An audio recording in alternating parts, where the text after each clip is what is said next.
Interior के हवाले से एक्शन लिया। मैं आपसे ये रिक्वेस्ट करना चाहता हूँ स्पीकर साहब कि आपने सीडीए वालों को बुलाया है, मिनिस्टर इंटीरियर आते नहीं है, मिनिस्टर इंटीरियर मौजूद नहीं होते हैं, आप एटलीस्ट सेक्रेटरी इंटीरियर को बुलाएं, सेक्रेटरी इंटीरियर को समन करें। बहुत सारे सवाल जवाब पिछले 4 महीने से इंटीरियर मिनिस्ट्री का नहीं हुआ है। मिनिस्टर इंटीरियर आखिर हैं कहाँ, हमें उनको ढूंढ के लाया जाए, उसको ढूंढ के लाया जाए ताकि हम उनसे सवाल कर सके। Interior ministry is very important. अब आपने एक सर पता नहीं ये सीडीए का बंदा आया है, लेकिन you must call, it's my humble request, you must call the secretary interior कि हमें जवाब दे। मलिक इब्रार साहब सप्लीमेंट्री। सर मैं आपकी तवज्जो चाहूँगा, ये जो इस्लामाबाद का पोश एरिया है सेक्टर, वहाँ तो जो सेंट्री वर्कर हैं इसके इर्द गिर्द जो सेक्टर हैं वहाँ इनकी तादाद है ही नहीं और सफाई का निज़ाम बेहतर नहीं है। तो मेहरबानी करके इनकी जो तादाद है वो बताई जाए, या उसको कितनी है और इस्लामाबाद के किन किन सेक्टर में कितने कितने लोग काम कर रहे हैं और इनके मामलात किधर जा रहे हैं। सर ये सारी चीज़ें जो हैं सामने आनी चाहिए, क्योंकि बहुत जिधर भी जाएं इस्लामाबाद में हर तरफ हालात इतने अच्छे नहीं हैं। जी डॉक्टर दर्शन साहब। जी शुक्रिया स्पीकर साहब। बिल्कुल पूरे इस्लामाबाद में जो भी सेक्टर्स हैं या जो रूरल एरियाज है वहाँ पे सैनिटरी वर्कर्स हैं, जो इन्होंने क्वेश्चन पूछा कि कितने लोग काम करते हैं, वैसे तो उनको फ्रेश क्वेश्चन देना चाहिए था, लेकिन मैं उनको बता देना चाहता हूँ कि उसमें 90 लोग काम करते हैं और उनके पास पूरी किट्स भी हैं, वो हर जगह अवेलेबल भी होते हैं और जहाँ पे भी ये कोई कंप्लेंट्स भी आती हैं तो वहाँ भी पहुँच जाते हैं और रूटीन में भी वो वहाँ पे सफाई सुथराई करते रहते हैं। शुक्रिया। नहीं ये देखें, ये सवाल था जिसमें सैनिटरी वर्कर्स के बारे में था, तो you must have the figures. आपको क्यों नहीं सीडीए प्रोवाइड करता कि कितनी फिगर्स हैं, कितने इस्लामाबाद में काम कर रहे हैं, किस सेक्टर में, ये इनकी जिम्मेदारी है सीडीए की। जी डॉक्टर साहब। सर मैंने बताया कि 90% हैं जो सैनिटरी जो पाइपलाइंस में नीचे जाते हैं जो सफाई करते हैं, 90 लोग हैं। अच्छा नेक्स्ट क्वेश्चन नवीद आमिर साहब। नवीद आमिर साहब नॉट प्रेजेंट।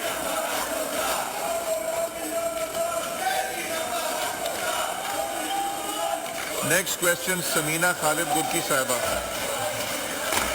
जी शुक्रिया स्पीकर साहब।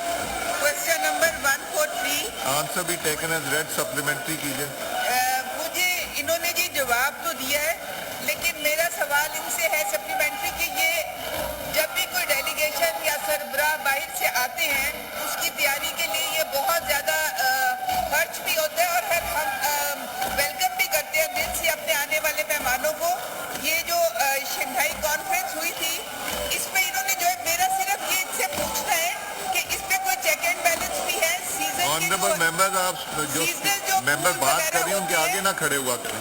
वो तो इतने ज्यादा एक्सपेंसिव नहीं होते, तो इतना खर्चा करने के बाद कोई ऐसा प्लान है कि कोई परमानेंट इस तरह का इसका सोल्यूशन हो? सीजनल जो ये करते हैं प्लांटेशन, उसके अलावा कोई परमानेंट भी हो जिससे हम लोग वक्ती तौर पे जो है ना काम करें, हम परमानेंटली उसको लेके आगे चले। जी डॉक्टर दर्शन साहब। जी शुक्रिया स्पीकर साहब। ये बिल्कुल इसमें चेक एंड बैलेंस होता है, जैसे हमारी ऑनरेबल मेमन साहब ने पूछा कि ये जो भी काम हुए पूरे ये टेंडर्स के थ्रू हुए और उसमें भी जो लोएस्ट बिड थी जिनकी, उनको काम दिया गया। बाकी ये जो पूछ रही है कि ये आइंदा के लिए कैसा सीडीए काम करता रहता है और रूटीन में होते रहते हैं, क्योंकि ये शंघाई कॉन्फ्रेंस थी और उसी में पूरी दुनिया से लोग आ रहे थे, उसको और खूबसूरत सजाना था, तो इसी वजह से ये किया गया था। जो उन्होंने सवाल किया, उन्होंने किया कि ये 27 मिलियन इसके ऊपर खर्च हुआ है, कोई परमानेंट आपके पास इलाज है कि परमानेंट ब्यूटिफिकेशन रही है, बार बार ये पैसे खर्चना, वो ये उनका सवाल था।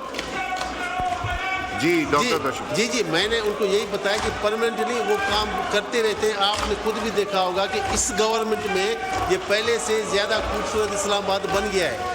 ये तो सिर्फ शंघाई कॉन्फ्रेंस की वजह से स्पेशल मेयर्स करने पड़े, और वो कह रही हैं कि कोई परमानेंट अरेंजमेंट कर सकते हैं कि ये बार बार खर्चा ना करना पड़े। जी बिल्कुल करेंगे। अभी इसको आइंदा के लिए परमानेंट अरेंजमेंट करेंगे और उसको इंश्योर भी करेंगे। वो क्या करेंगे फिर आप बताइएगा। ठीक है सर। जी नेक्स्ट क्वेश्चन, सॉरी इस पे और भी क्वेश्चन हैं। नुज़रत सादिक साहिबा सप्लीमेंट्री। जी शुक्रिया जनाब स्पीकर।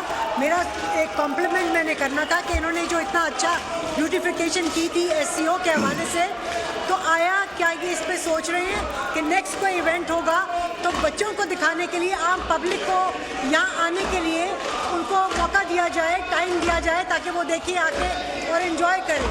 बहुत शुक्रिया जी। डॉक्टर दर्शन साहब। जी सर, शुक्रिया। और ये बिल्कुल ठीक क्वेश्चन उन्होंने पूछा है। ऐसा था, अगर वो जो जब ये मेहमान आए थे उनसे एक दिन पहले, एक दिन के बाद ये पूरा खोल दिया गया था, सब लोग देख सकते थे, काफ़ी लोग आए भी थे, उन्होंने यहाँ पे फोटो भी निकाले और बहुत अच्छे तरीके से इनको देखा भी था। जी। नेक्स्ट क्वेश्चन ताहिरा औरंगजेब साहिबा। थैंक यू स्पीकर साहब। Question number 144। आंसर भी टेकन एज रेड सप्लीमेंट्री। के आंसर में इन्होंने बताया कि 4 मुल्कों में 10 रजिस्ट्रेशन ऑफिस खोले गए हैं। तो मेरा ये सवाल है कि स्कॉटलैंड और बेल्जियम में कब तक नादरा के रजिस्ट्रेशन ऑफिस खोले जाएंगे, क्योंकि वहाँ भी बहुत से लोग पाकिस्तान से भी हैं और वैसे भी लोगों को वहाँ दिक्कत है।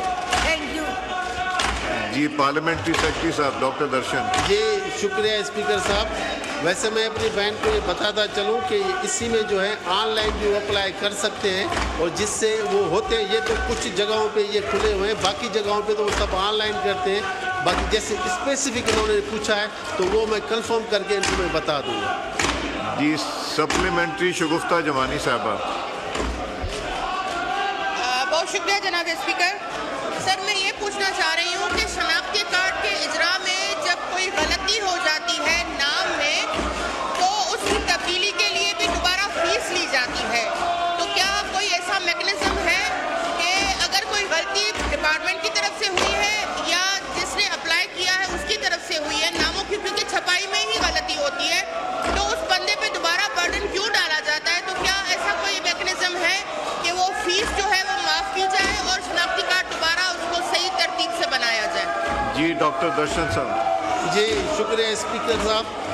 मैं ये कहूँगा कि अगर वो फ्रेश क्वेश्चन दे दे तो हम उनको तसल्ली बख्श जवाब भी दे देंगे और पूरी इन्फॉर्मेशन लेके उनको बता भी देंगे।